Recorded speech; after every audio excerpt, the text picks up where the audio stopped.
C'est hyper bon le kombucha, par contre à filmer c'est sacrément dégueu. Hein. Ouais, j'avoue, c'est pas ce qu'il y a de plus esthétique.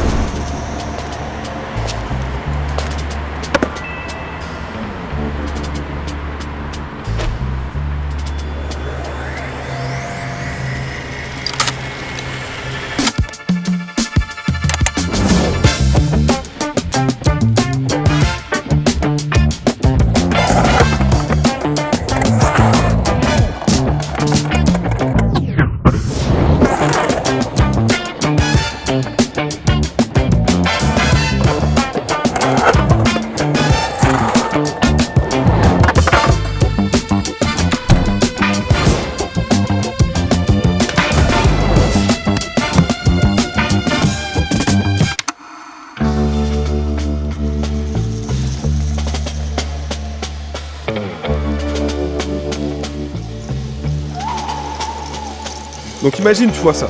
Tu sais pas ce que tu regardes. Ça pourrait être une série Netflix, alors qu'en fait, c'est un documentaire sur le kombucha. T'es sûr de ton coup là, j'ai un petit doute quand même. Non mais sérieux, tu regardes une série allemande, coréenne, japonaise, scandinave, sur Netflix, t'as toujours un moment où le personnage il est cramé en rouge et t'as des néons verts derrière. Je rate pas de série allemande, mais je vois l'idée, ouais. Du coup, pourquoi? C'est quoi le délire du rouge et du vert, quoi? Le rouge, c'est une couleur qui excite la rétine, qui accélère le rythme cardiaque. Ouais, genre le danger, le désir... Exactement. En gros, au ciné, ils s'en servent pour isoler un personnage et dire c'est lui le centre de la scène. Ouais. Alors que le vert, tu vois, c'est plus instable. Dans la vie, c'est les feuilles, la nature. Mais un néon vert, ça devient toxique, maladif, un peu hors du réel, tu vois. Anxiogène, quoi, limite. Ouais, exactement. C'est un peu comme, je sais pas, tu vois, un aquarium sans poisson. Ouais. T'as l'impression qu'il manque un truc, mais tu sais pas quoi. C'est un peu, tu sais, ça se met mal. Et en gros, le combo rouge et vert, perso en rouge, mur en vert derrière, ça t'injecte une micro-dose de stress. Tu sais pas pourquoi tu regardes, mais tu restes scotché à l'écran. Ouais, ton cerveau il bug. Mais je me pose la question, je sais pas si c'est une bonne idée de stresser les gens pour parler kombucha, tu vois. Ouais, t'as peut-être raison. On devrait peut-être faire bleu et orange comme dans les films Marvel, un truc rassurant, quoi. Ah ouais. Ouais, pourquoi pas, mais on n'a pas de super pouvoir, mec. Bah si, mon gars, on en est. Des nez imposants, je dirais. Mais je pense que si on veut taper, faut taper dans l'émotion. D'où l'intro avec le rouge et vert. J'ai quand même un petit doute si on n'est pas en train de perdre le fil de l'épisode. Ouais, qu'est-ce qu'on fait? On fait comme d'hab? Ouais, je crois. On fait un docu sur le kombucha avec les plus niches. Ouais. Bon, puis le matin.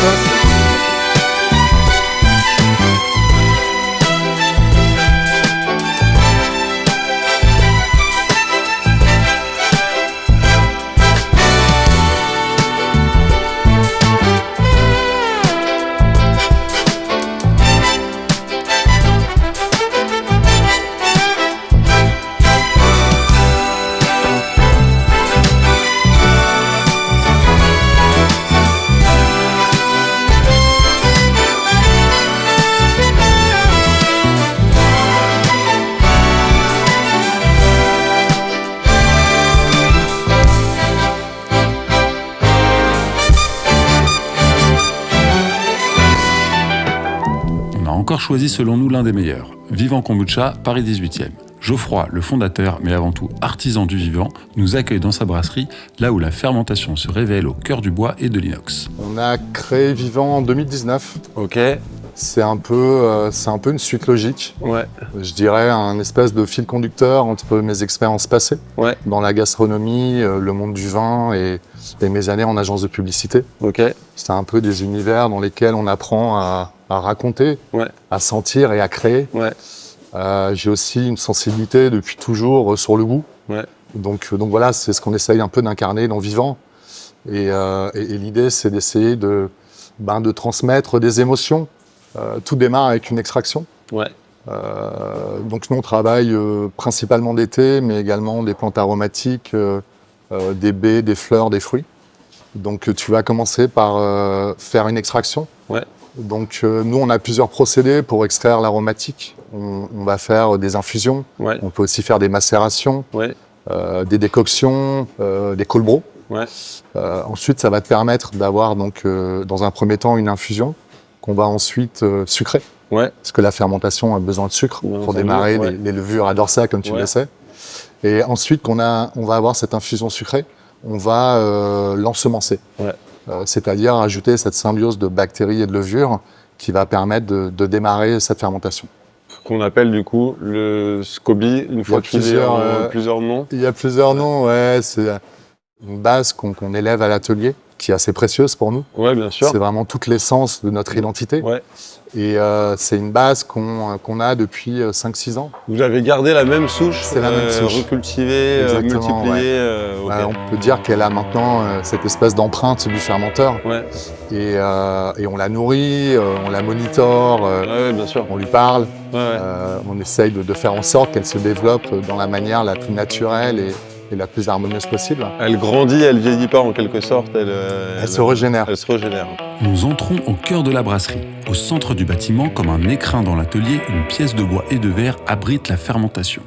Autour, tout s'active, infusion en cuve, mise en bouteille, mais ici au centre, le temps ralentit. Pensée comme un sanctuaire, la pièce est chaleureuse, presque méditative. Température et hygrométrie sont maîtrisées avec précision, mais l'esprit reste celui du vivant. 2 foudres de chêne fabriquées sur mesure se dressent à la verticale, recouverts d'un tissu pour laisser le kombucha respirer tout en le protégeant. Ici, le temps travaille lentement et la fermentation trouve son équilibre. On travaille avec un tonnelier MOF à Cognac. Et on a commencé dans des petites barriques de 20 litres. Ouais. Au début, on a fait nos premiers tests. Ouais. On avait travaillé différentes chauffes pour voir s'ils avaient un impact sur le produit final. Ouais. Et après, on est passé en barrique de 220 litres. Ouais. Et ensuite... Debout aussi, du coup. Debout, ouais. avec un seul fond. Ouais. Et après, on est arrivé assez rapidement aux foudres. Très chouette. C'est un bel objet. Ouais. Donc des foudres qui ont une particularité, c'est qu'ils n'ont qu'un seul fond. Ouais. Donc le dessus est ouvert pour permettre une oxygénation.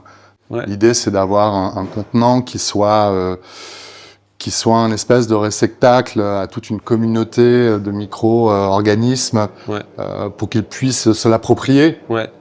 S'y sentir bien en quelque sorte. S'y sentir bien. Et nous, sur le long terme, avoir une colonie qui puisse évoluer correctement. Ouais. Si tu veux, c'est un peu... tu pourrais faire un parallèle à ce qui se fait au Japon pour la production de la sauce soja. Ouais, mais j'allais dire, ça fait très japonais dans l'ambiance. Ouais, sur la forme, c'est canon.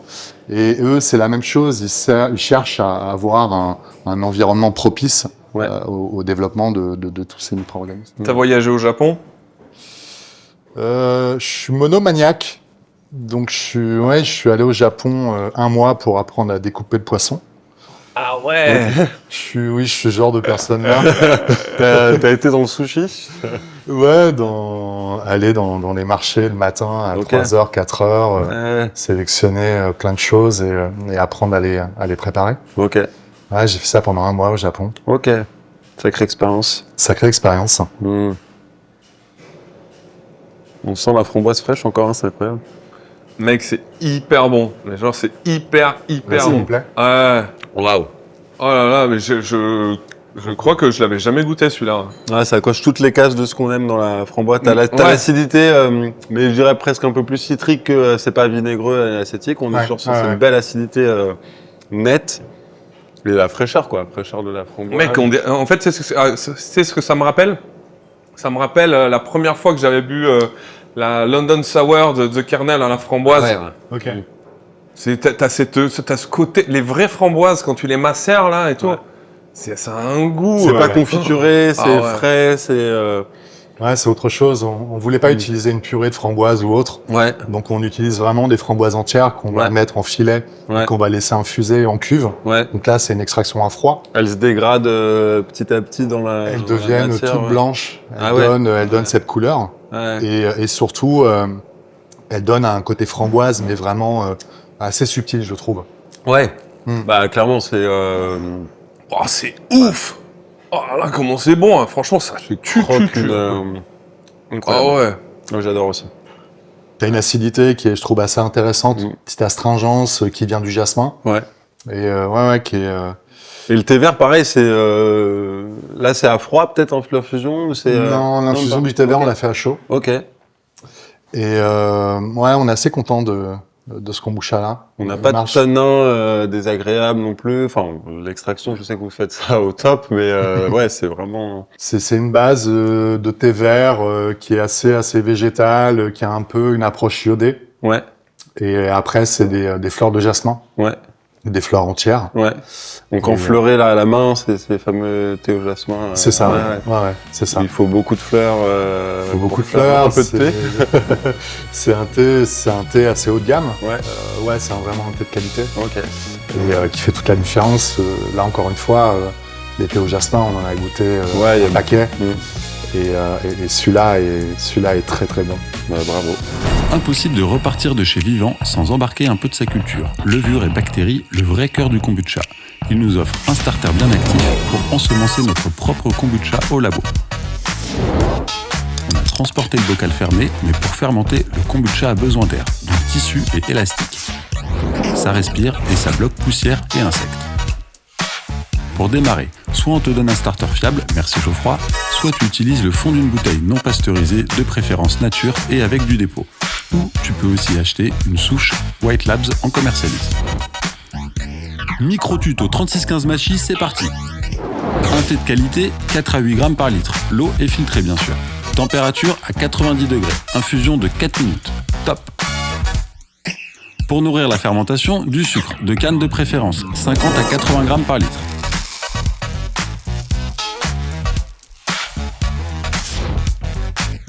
On filtre, puis on refroidit à température ambiante, en dessous de 30 degrés, sinon tu stresses le vivant.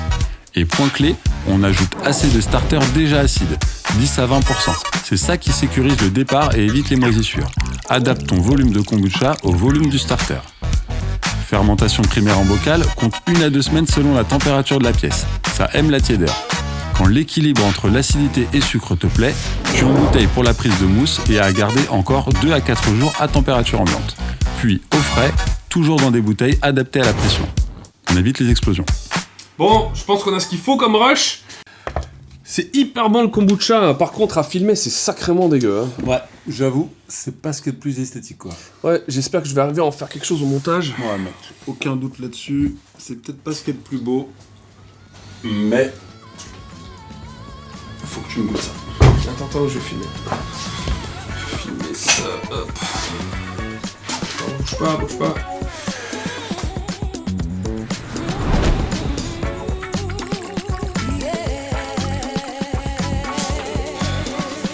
Goûte-moi ça.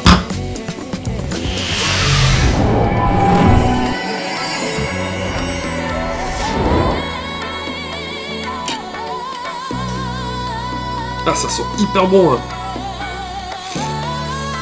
T'as mis quoi comme thé dedans ?